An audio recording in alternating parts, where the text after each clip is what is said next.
আসসালামু আলাইকুম। কেমন আছেন সবাই? আশা করি সবাই ভালো আছে। আজকের ভিডিওতে আমরা দেখব কিভাবে স্লাইসার ব্যবহার করে ডাটাকে সহজে আমরা ফিল্টারিং করতে পারি। চলুন শুরু করা যাক কিভাবে আমরা স্লাইসার ব্যবহারের মাধ্যমে ডাটাকে ফিল্টারিং করতে পারি। এই বিষয়ে আমরা দেখব। এজন্য আমি সর্বপ্রথম আমাদের এক্সেল ফাইলটি ওপেন করে নিচ্ছি।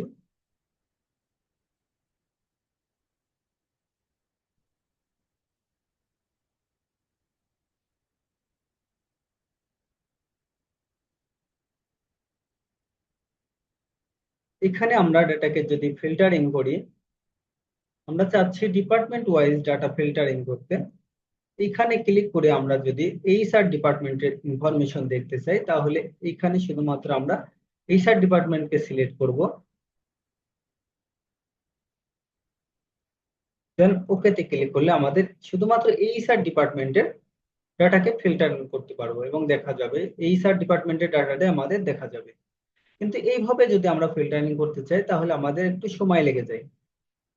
খুব সহজে আমরা এই যে এরকম স্লাইসার ব্যবহারের মাধ্যমে দেখুন আমরা শুধুমাত্র ক্লিক করব, আমাদের সেই ডিপার্টমেন্টের ইনফরমেশনটা আমরা এখানে দেখতে পারবো। চলুন শুরু করা যাক কিভাবে আমরা এটা করতে পারি। এখানে আমি একটি ডেটা নিয়ে রেখেছি, ডেটা শিট নিয়ে রেখেছি। এই ডেটা শিটের মধ্যে আমরা সেই স্লাইসারের ব্যবহারটি দেখব। সর্বপ্রথম আমাদের যে ডেটা শিটটি রয়েছে এইটাকে টেবিলে কনভার্ট করতে হবে। এই জন্য আমাদের ডেটাগুলোকে সবগুলোকে সিলেক্ট করতে হবে। সিলেক্ট করার পর আমাদের এটাকে টেবিলে কনভার্ট করতে হলে কিবোর্ড থেকে কন্ট্রোল টি বাটন প্রেস করে আমাদের এটা টেবিলে convert, control T, then my table has header. এখানে আমাদের টেবিলের একটি হেডার রয়েছে, এই জন্য এটাতে অবশ্যই টিক চিহ্ন দিতে হবে, দেন ওকে। এখন আমাদের ডেটা শিটটি একটি টেবিলে কনভার্ট হয়ে গেল। এখন আমরা এখান থেকে দেখেন, যখনই আমরা টেবিলে কনভার্ট করেছি তখন আমরা কিন্তু একটি অপশন ডিজাইন নামে যে ট্যাবটি রয়েছে এইখানে দেখেন ইনসার্ট স্লাইসার নামে একটি অপশন রয়েছে, এইখানে ক্লিক করব। দেন আমরা আমাদের এখানে ইনসার্ট স্লাইসারের কিছু ক্যাটাগরি পেয়েছি। এখান থেকে আমরা আমাদের যে হেডিং রয়েছে দেখেন employee ID, name, department, position, hire date and salary, এগুলোর ভিত্তিতে আমরা কোনটার উপর ভিত্তি করে আমাদের এইটাকে ফিল্টারিং করতে চাচ্ছি সেইটাতে আমরা টিক দিয়ে দিব। যেমন আমি চাচ্ছি ডিপার্টমেন্ট ওয়াইজ আমাদের এটা স্লাইসারটি ফিল্টারিং হবে, এই জন্য আমি ডিপার্টমেন্টের টিক দিয়ে দিলাম, দেন ওকে তে ক্লিক। এখন স্লাইসারটি আমাদের কিন্তু এখানে সামনে এসে আসছে।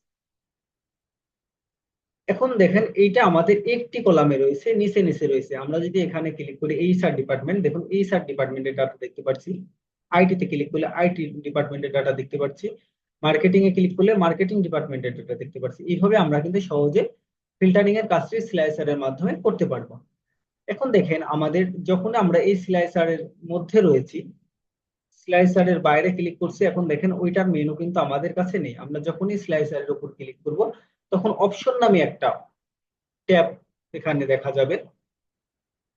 অপশন নামে যে ট্যাবটি রয়েছে আমাদের, এখান থেকে যদি আমরা এই কলাম, এক কলামে রয়েছে, আমরা যদি এটাকে প্রত্যেকটা আলাদা আলাদা কলামে আমরা যদি হরিজেন্টালি নিতে চাই, তাহলে আমাদের এইখান থেকে কলামকে, আমার যেহেতু 4টা ডিপার্টমেন্ট রয়েছে, আমি 4টে কলাম এখানে যদি প্রেস করি তাহলে দেখুন আমাদের এটা 4টি কলামে পরিবর্তন হয়ে যাবে।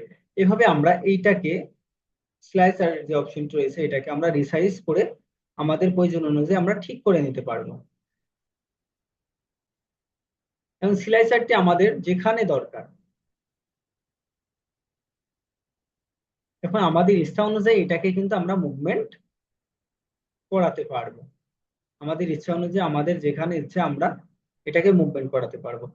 এখন আমি যদি এইটার উপর ক্লিক করি, দেখুন আমাদের এইচআর ডিপার্টমেন্টের ডাটা দেখা যাচ্ছে, আইটি ডিপার্টমেন্টে ক্লিক করলে আইটি ডিপার্টমেন্টের ডাটা দেখা যাচ্ছে। এইভাবে আমরা স্লাইসার ব্যবহারের মাধ্যমে ডেটাকে খুব সহজে ফিল্টারিং করতে পারবো। ভিডিওটি এখানেই শেষ করছি। দেখা হবে পরবর্তী ভিডিওতে। সেই পর্যন্ত ভালো থাকুন, সুস্থ থাকুন, সবাইকে ধন্যবাদ।